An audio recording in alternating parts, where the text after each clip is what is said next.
ఓం గంగణపతే నమ ఐం సరస్వతే నమ శ్రీమాత్రే నమో నమ. ఓం నమ శివాయ శివాయ గురువే నమ. క్లీం కృష్ణాయ గోవిందాయ గోపీ జనబలవాయ నమో నమ. రాధాకృష్ణాయ నమో నమ. శ్రీమాత్రే నమో నమ. జయ గురు దత్తాత్రేయాయ నమో నమ. యూట్యూబ్ ప్రేక్షకులందరికీ కూడా నమస్కారం అండి. నేను పాలపర్తి గురునాథ శర్మ, జ్యోతిష్యం వాస్తు సిద్ధాంతిని.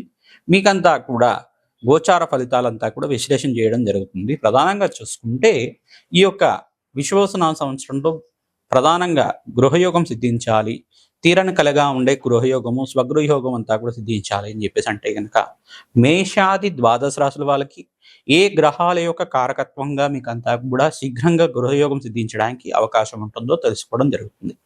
ప్రధానంగా గోచారరీత్యా గ్రహాల యొక్క స్థితిగతి అంతా కూడా చూసుకుంటే మీనరాశిలో శని యొక్క సంచారం జరుగుతుంది, మరియు కన్యా రాశిలో అంతా కూడా శుక్ర భగవానుడు సంచారం నీచ స్థానంలో సంచారం జరుగుతుంది.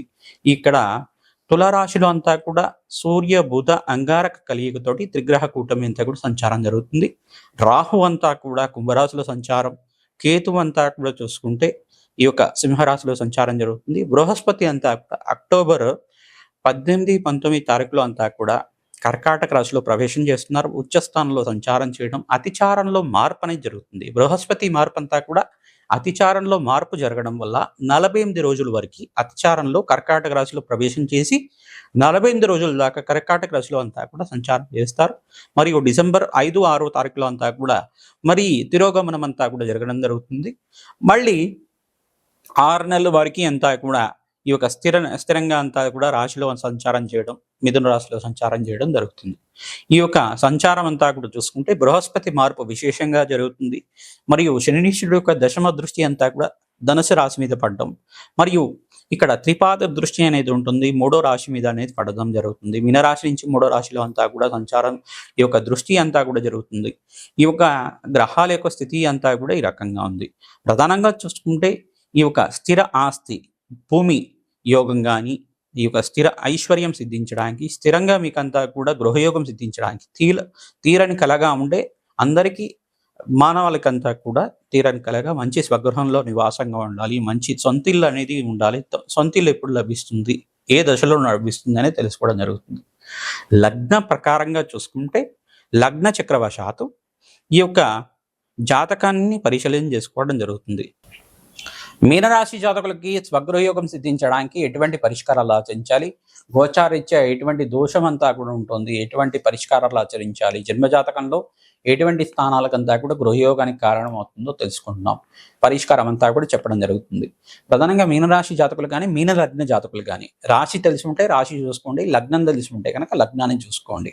మీన లగ్న జాతకులు కానీ, మీనరాశి జాతకులు కానీ ప్రధానంగా చతుర్థ నవమాధిపతులు యొక్కరంగా ఉండాలి. చతుర్థ స్థానం అంతా కూడా భూ సంపాదమైన లాభాలు కానీ, గృహయోగం గురించి కానీ చెప్తూ ఉంటారు. ప్రధానంగా చూసుకుంటే మరియు గృహయోగం సిద్ధిస్తుందా లేదా, మాతృమూలకమైన గృహయోగం సిద్ధిస్తుందా, నవమ స్థానం అంతా కూడా చూసుకుంటే పూర్వపుణ్యస్థానము, పితృస్థానము, పూర్వీకుల యొక్క స్థిరాస్తి గురించి చెప్తుంది. దశమ స్థానం అంతా కూడా రాజయోగ కారణం గురించి చెప్తుంది. ద్వాదశ స్థానం అంతా కూడా విపరీత రాజ్యయోగాన్ని గురించి చెప్తుంది. ఖర్చుల గురించి కూడా ద్వాదశ స్థానం చెప్తూ ఉంటుంది. ఎటువంటి ఖర్చులు అనేవి ఉంటాయి, ఆర్థిక సమస్యలు ఉంటాయి, దీని నుంచి బయటపడడానికి భూ సంబంధమైన కష్టాలు ఉన్నాయా, మనకు రావాల్సిన బాకీలు ఏమైనా రాలేకుండా ఉన్నాయా, భూ తగాదాలు ఏమైనా ఉన్నాయా, దీని నుంచి బయటపడడానికి షష్టమ స్థానం అంతా కూడా, అష్టమ స్థానం అంతా కూడా చెప్పడం జరుగుతుంది. అష్టమ స్థానం అంతా కూడా ఆకస్మిక ధనలాభాన్ని, ధనయోగాన్ని చెప్తూ ఉంటుంది. మరియు అష్టమ స్థానం అంతా కూడా ఆకస్మిక ధన వ్యయాన్ని కూడా చెప్తూ ఉంటుంది. ఇటువంటి పరిష్కారాలంతా కూడా చేసుకోవడం వల్ల మీనరాశి జాతకులు ప్రధానంగా బృహస్పతి, బుధ భగవానుడు, మరియు శుక్రుడు, అంగారకుడు, శనీశ్వరుడు యొక్కరంగా ఉండాలి. ఇటువంటి గ్రహాలంతా కూడా యోగకరంగా ఉన్నప్పుడు మీకు అంతా కూడా అఖండ లాభాలు సిద్ధించడానికి, అదృశ్య యోగం కలిసి రావడానికి ఆస్కారం ఉంటుంది. శుక్రుడు, శనీశ్వరుడికి, అంగారకుడికి, బుధ భగవానుడికి అంతా కూడా జప హోమాది కార్యక్రమాలు, బృహస్పతికి అంతా కూడా ప్రీతికరంగా చేస్తూ ఉండాలి. ఏలినాటి శని ప్రభావంలో ఉన్నారు కానీ శనీశ్వరుడు కూడా జప హోమాది కార్యక్రమాలు, నల్లనవులు దానం చేసుకోవడం వల్ల అదృశ్య యోగం కలిసి వస్తుంది. విపరీత రాజయోగం సిద్ధించడానికి ఆస్కారం ఉంటుంది. ప్రతినిత్యం కూడా కాలభైరవ శాంతి హోమాది కార్యక్రమాలు ఆచరించుకోవడం శ్రేయస్కరంగా ఉంటుంది. గోమాత సేవ విశేషంగా చేయాలి.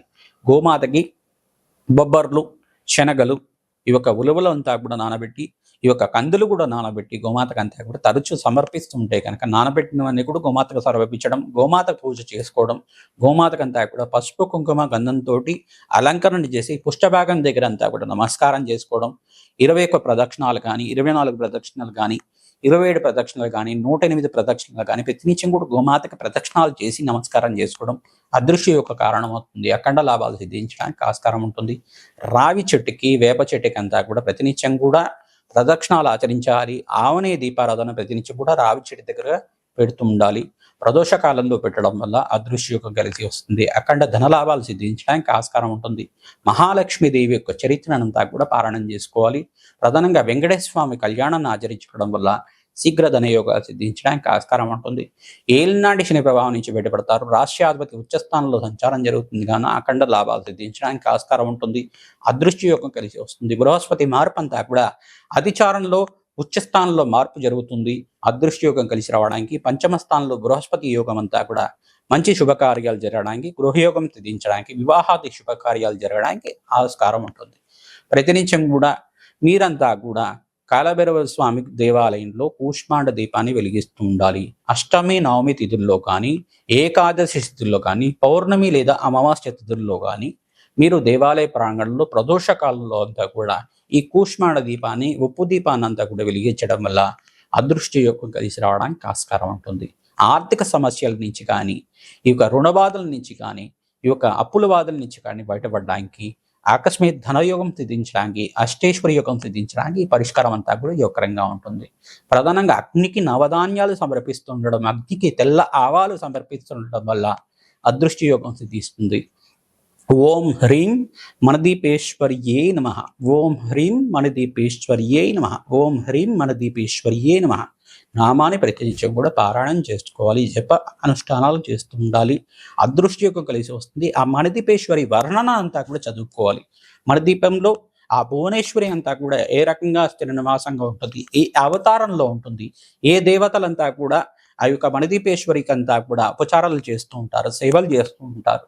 ఆ దేవతల యొక్క వర్ణన అంతా కూడా, మణిదీపం యొక్క వర్ణన అంతా కూడా చదువుకోవడం, ప్రతినిత్యం కూడా మణిదీపేశ్వరి యొక్క చరిత్రని పారాయణం చేసుకోవడం, ప్రవచనాలు వింటుండడం వల్ల అదృష్టి యోగం కలిసి వస్తుంది. మణిదీపేశ్వరి యొక్క పుస్తకం దొరుకుతుంది, దాంట్లో చరిత్ర ఉంటుంది. ఆ చరిత్రనంతా కూడా చదువుకోవడం వల్ల అదృష్టి యోగం కలిసి వస్తుంది. దేవీ భాగవతాన్ని చరిత్రను చదువుకుంటూ ఉండాలి. ఎవరైతే గనక ఇంట్లో దేవీ భాగవతాన్ని ప్రతినిత్యం కూడా ఈ యొక్క చరిత్ర అంతా పారాయణం చేసుకుంటుంటారు, జగన్మాత అనుగ్రహం వల్ల, ఆది పరాశక్తి అనుగ్రహం వల్ల నీకంతా కూడా కష్టాల నుంచి బయటపడతారు, దుఃఖాల నుంచి బయటపడతారు. గృహయోగం సిద్ధిస్తుంది. అఖండ లాభాలు సిద్ధిస్తాయి. అదృష్టి యోగం కలిసి వస్తుంది. మహాలక్ష్మి స్థిర నివాసంగా ఉంటుంది. ఆర్థిక కష్టాల నుంచి బయటపడతారు, రుణబాధల నుంచి బయటపడతారు. శ్రీమాత్రే నమః. గృహయోగాలు సిద్ధించాలి అని చెప్పేసి అంటే ప్రధానంగా అంగారకుడు యోగకరంగా ఉండాలి, బృహస్పతి యోగకరంగా ఉండాలి, చతుర్థ నవమాధిపతులు యోగకరంగా ఉండాలి, మరియు దశమాధిపతి యోగకరంగా ఉండాలి. లగ్న చక్రవశాత్తు ప్రధానంగా చూసుకోవాలి. లగ్నం తెలియకపోతే కనుక రాశి చూసుకొని పరిష్కారం చేసుకోవాల్సి ఉంటుంది అన్నమాట. మేషాది ద్వాదశ రాశుల వాళ్ళు ప్రతినిత్యం కూడా అమ్మవారి ఆరాధన చేసుకోవడం, ప్రధానంగా మణిదీపేశ్వరి వర్ణన అంతా కూడా చదువుకోవడం, ఓం హ్రీం మణిదీపేశ్వరియే నమః నామాన్ని జపాన్ని ఆచరించుకోవడం వల్ల అదృష్టి యోగం కలిగి వస్తుంది. శీఘ్రంగా అమ్మవారి దయ వల్ల మీకు అంతా కూడా స్వగృహయోగం సిద్ధించడానికి ఆస్కారం ఉంటుంది. ప్రధానంగా చూసుకుంటే అంగారకుడి చరిత్రనంతా కూడా పారాయణం చేసుకోవడం కూడా అదృష్టి యోగం కలిసి వస్తుంది.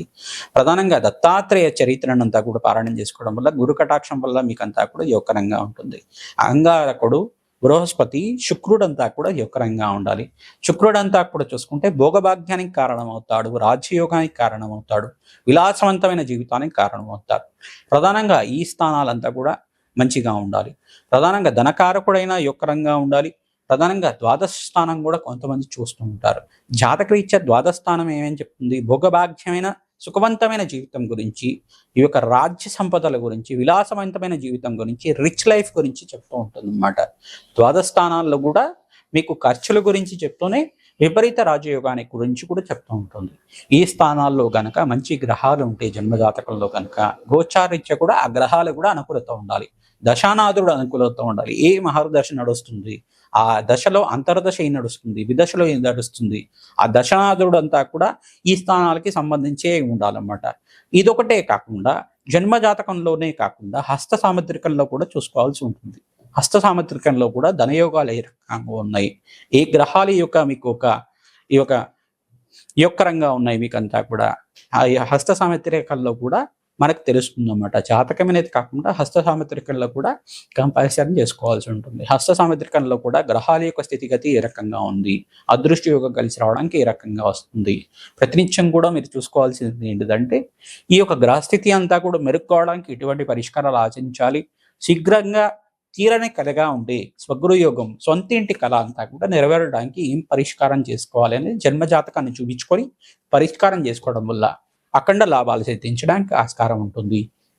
మీ దేవాలయ ప్రాంగణంలో ప్రతినిత్యం కూడా రావి చెట్టునంతా కూడా నాటడం, ఆ దేవాలయ ప్రాంగణంలో ప్రతినిత్యం కూడా ఆ చెట్టు అంతా కూడా పెంచి పోషించడం వల్ల అదృష్టయోగం కలిసి వస్తుంది. దేవాలయంలో ఉండే పూజారి గారి అనుమతి తీసుకోవాలి, కమిటీ వాళ్ళ అనుమతి తీసుకోవాలి. అక్కడ దేవాలయంలో ఈ యొక్క వృక్షాన్ని నాటవచ్చా అని చెప్పేసి అడిగి దాన్ని మీ దగ్గరలో ఉండే దేవాలయంలో, ఏ దేవాలయమైనా పర్లేదు, రావి చెట్టును అంతా కూడా నాటడానికి, వేప చెట్టును నాటడానికి మరియు ఇక్కడ శమీ వృక్షాన్ని నాటడానికి ప్రయత్నం చేస్తూ ఉండాలి.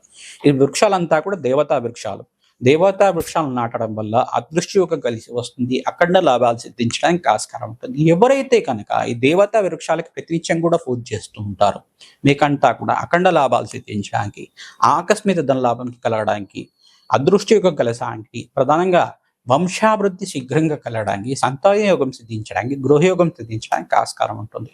ప్రతినిత్యం కూడా భూవరాహ స్వామి చరిత్రని పారాయణం చేసుకోవాలి. మణదీపేశ్వరి వర్ణనంతా కూడా పారాయణం చేసుకోవడం.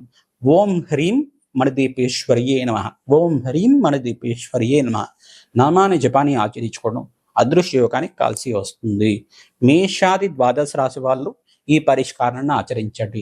మీకంతా కూడా ఆకస్మిక ధనలాభం, ధనయోగం సిద్ధించడానికి ఆస్కారం ఉంటుంది. ప్రధానంగా చూసుకుంటే చతుర్థ పంచమాధిపతులు యొక్కరంగా ఉండాలి, చతుర్థ నవమాధిపతులు దశమాధిపతులు యొక్కరంగా ఉండాలి. చతుర్థంలో కానీ నవమంలో కానీ పాపగ్రహాలు ఉండకూడదు. ఇటువంటి పరిష్కారం అంతా కూడా చూసుకోవాలి. మీ యొక్క జన్మజాతకాన్ని అంతా కూడా జ్యోతిష పండితులతోటి విశ్లేషణ చేసుకొని తగు పరిష్కారం చేసుకోవడం వల్ల జప హోమాది కార్యక్రమాలు, దాన హోమాది కార్యక్రమాలు, తంత్రము మంత్రము యంత్రంతో మీకు అంతా కూడా పరిష్కారం చూపించడం జరుగుతుంది. అదృష్టయోగం కలిసి వస్తుంది. ప్రధానంగా భూ సంబంధమైన లాభ నష్టాలు కానీ ఏమైనా జరుగుతున్నా, ఆర్థిక సమస్యలు ఉన్నా, కోర్టు కేసులు కానీ ఉన్నా కానీ దానికంతా కూడా ఈ యొక్క జప హోమాది కార్యక్రమాలతోటి మీకు విశ్లేషణ చేసి పరిష్కారం చెప్పడం జరుగుతుంది. ఆర్థిక సమస్యల నుంచి బయటపడడానికి మణదీపేశ్వరి వర్ణన, ఈ యొక్క దేవీ భాగవతం చరిత్ర పారాయణం చేసుకోవడం వల్ల కష్టాల నుంచి బయటపడుతూ ఉంటారు.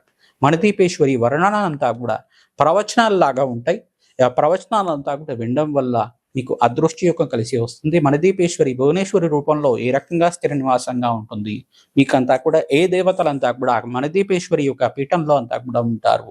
మీకంతా కూడా వర్ణన చదువుకోవడం వల్ల ఆకస్మిక ధనలాభం, ధనయోగం సిద్ధించడానికి ఆస్కారం ఉంటుంది.